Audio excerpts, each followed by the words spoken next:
Hi, welcome to the Beer Temple. I am Chris Quinn here with Michael Kiser from Good Beer Hunting.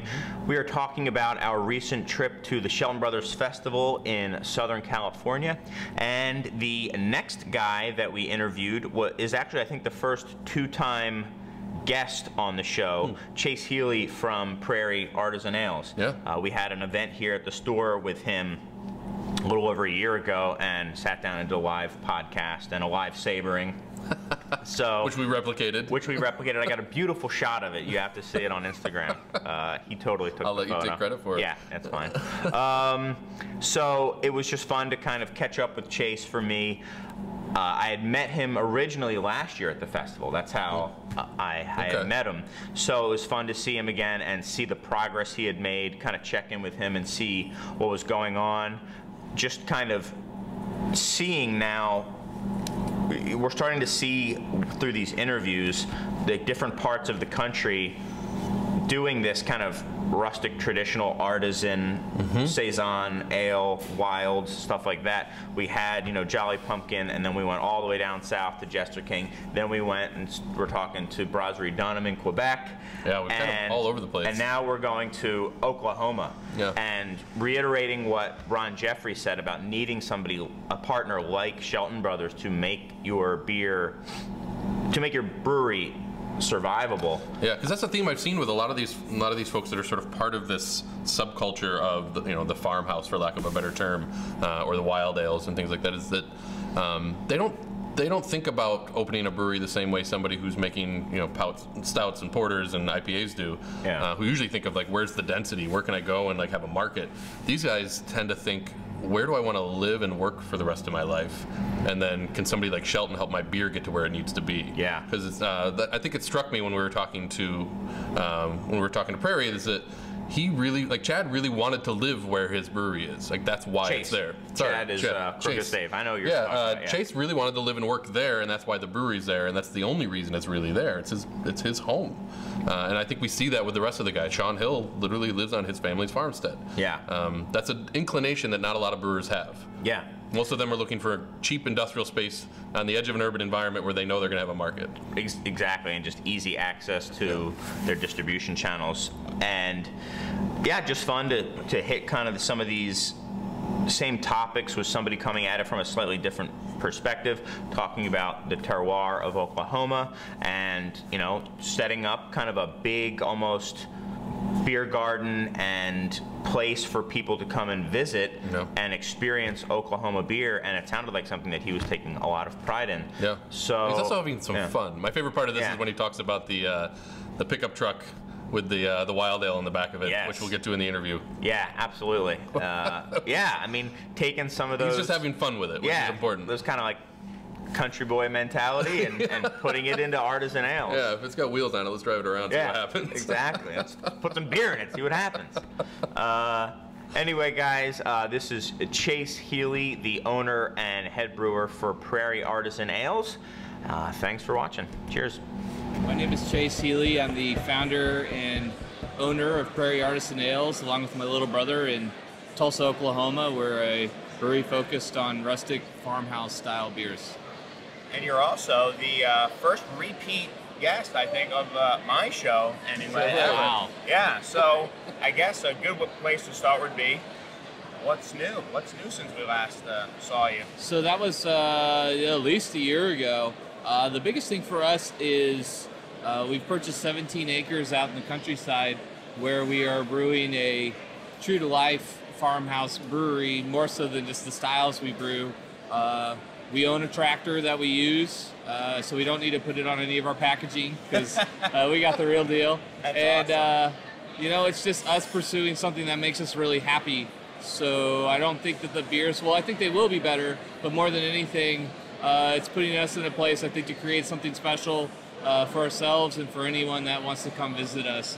It's a place we hope that people will come to relax and see our brewing process and learn more about us, and being kind of in the completely middle of the country, create a beer destination for people that they might otherwise just kind of fly over. Beer flyover country.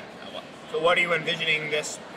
I don't know. It seems to me like, farmhouse ale Disneyland type thing. Yeah, so it's great. It's an actual former golf course, and we were able to get the clubhouse and the big pond behind it, the main pond from the course. Long since gone is the golfing, but it's allowed us a lot of infrastructure. There's a 100-space parking lot already. The existing clubhouse will become our barrel cellar and tasting room. That's being renovated as we speak.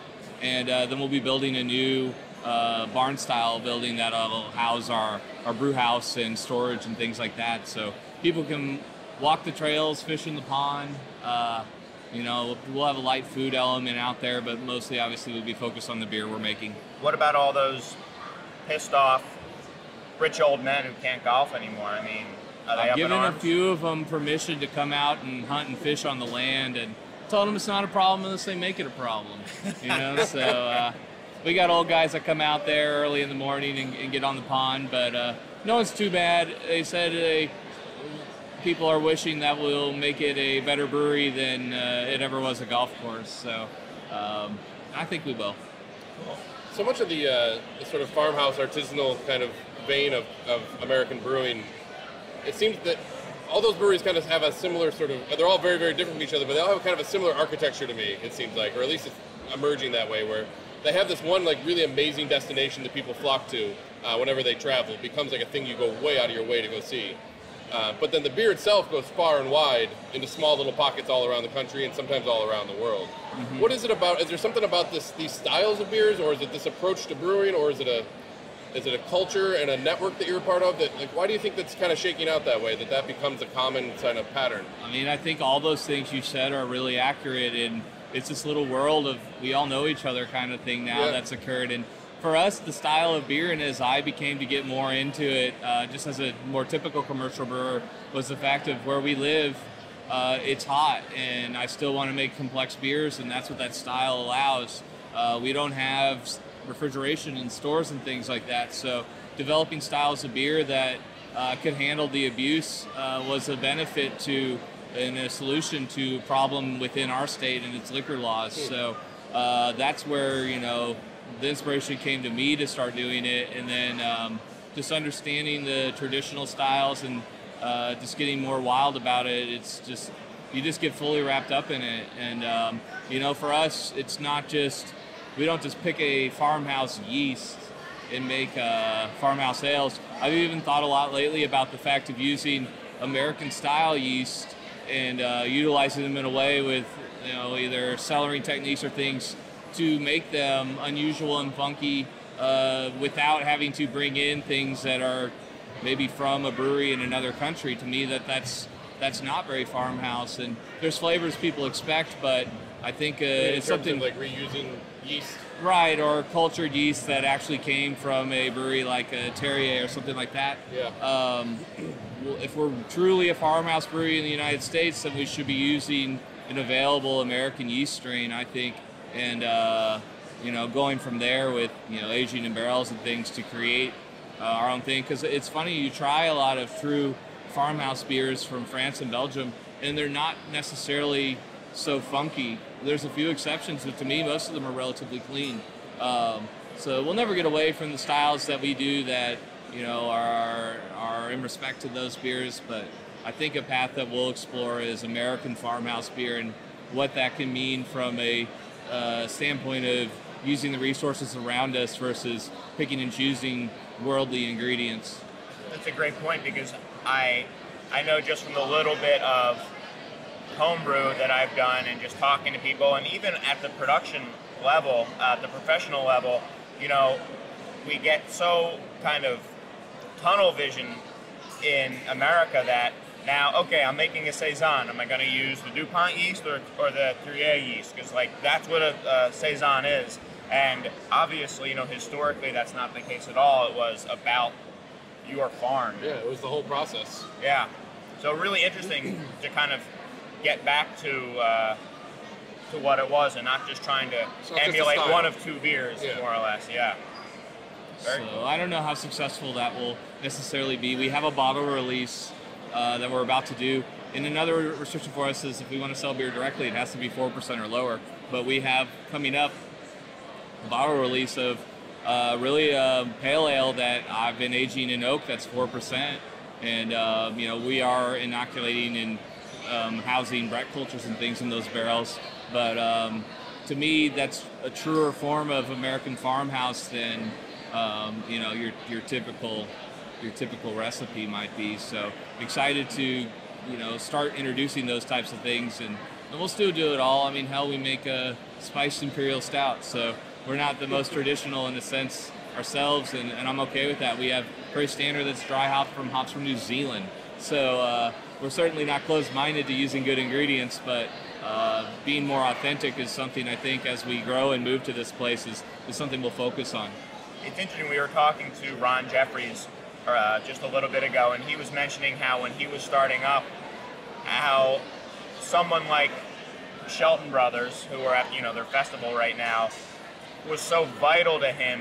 I mean, literally vital for his being able to existence, because there were not enough drinkers of wild ale in Dexter, Michigan, and they were able to find that market by kind of spreading it out into a larger area. And it seems to you that's very much the case from even like a legality standpoint. I mean, you cannot legally sell some of your beer yourself anyway. You need someone, a partner like Shelton or somebody else to do the that. biggest thing is that when we got started with Prairie, we knew right away that we would be selling most of our beer not in our hometown or our home state. You know, we are slowly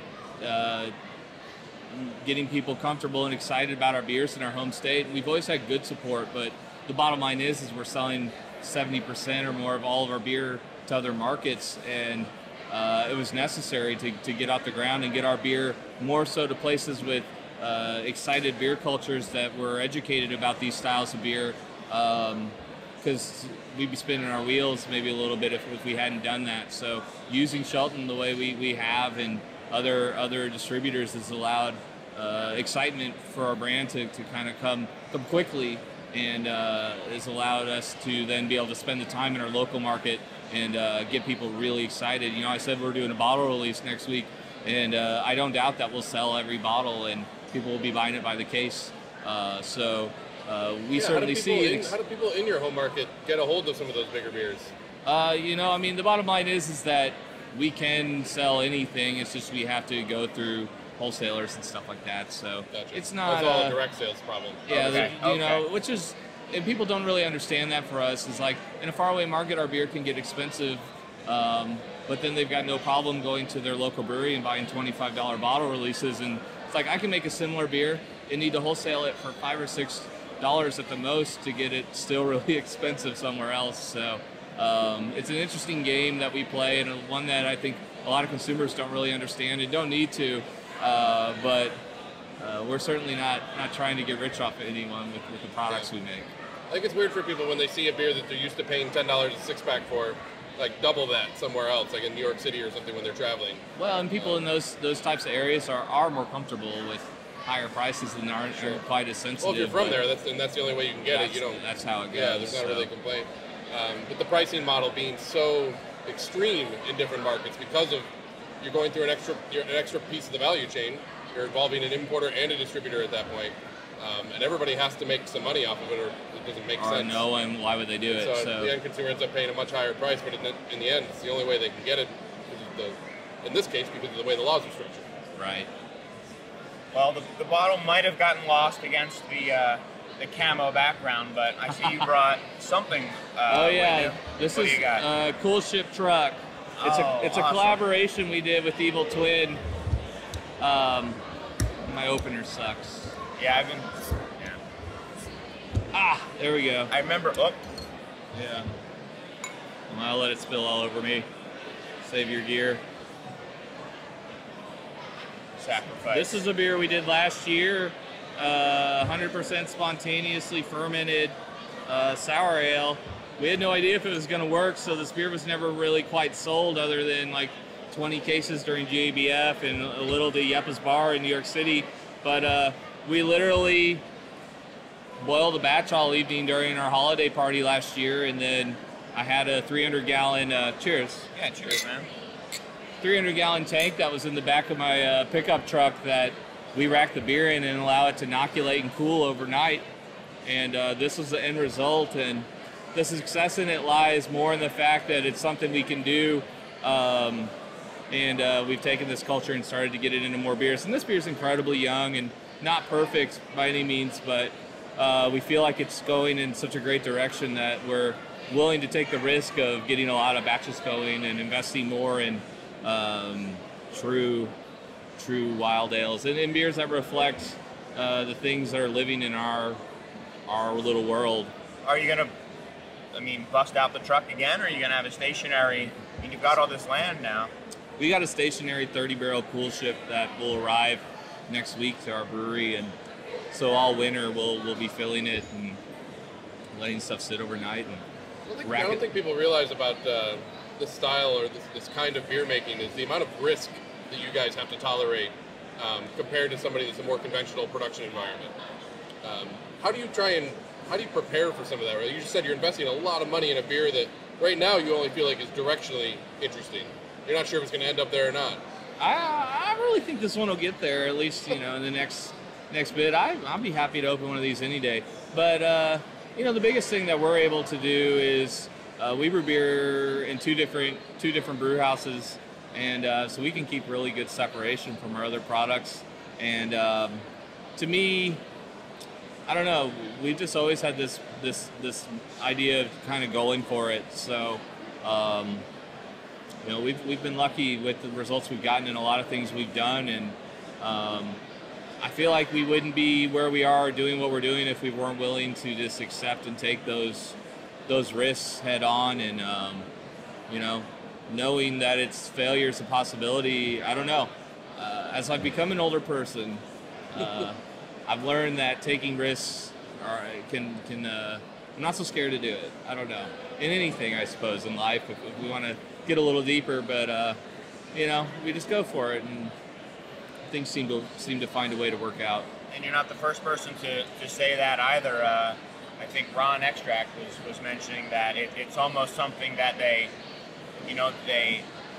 take into account that there are going to be failures, that you can't experiment without the possibility of failure, or it's not a true experiment. It's not experimenting. Yeah. Have you had any kind of things not work out? Oh, nothing on a devastating level by any means. Our one little brew house started as a 5-barrel, 150 gallons at a time. So, we've had a few things that we didn't love, and at that scale, it's just really not a big deal to put it down the drain. And nothing that was just so terrible, but definitely not exactly what we were looking for, and wasn't representative of what we were trying to do. But those things are happening fewer and far between moving forward. We really have a lot of formulas for recipes that most things kind of are evolved from, so nothing comes too far out of left field, mostly variations on things that we're confident in. Anything that you've had here today, or anything that you're interested in trying, looking forward to trying, that you haven't had yet? Oh, wow. That's hard to say. I didn't exactly bring much of a crew with me, so I've really been behind my booth most of the time. And then people want to see us and talk to us. Imagine we can manage to get somebody to Sherpa some beers over to you. I'm any sips of lambic I can pick up are always welcomed. I haven't walked. I need to, after this, walk around and get into some beers. But I know overall people want to be able to see us at our place, and so I don't mind putting in the time behind our booth to give people the full experience when they come to something like this. Well, thanks for getting away from the booth to come over and talk to us. I appreciate it, man.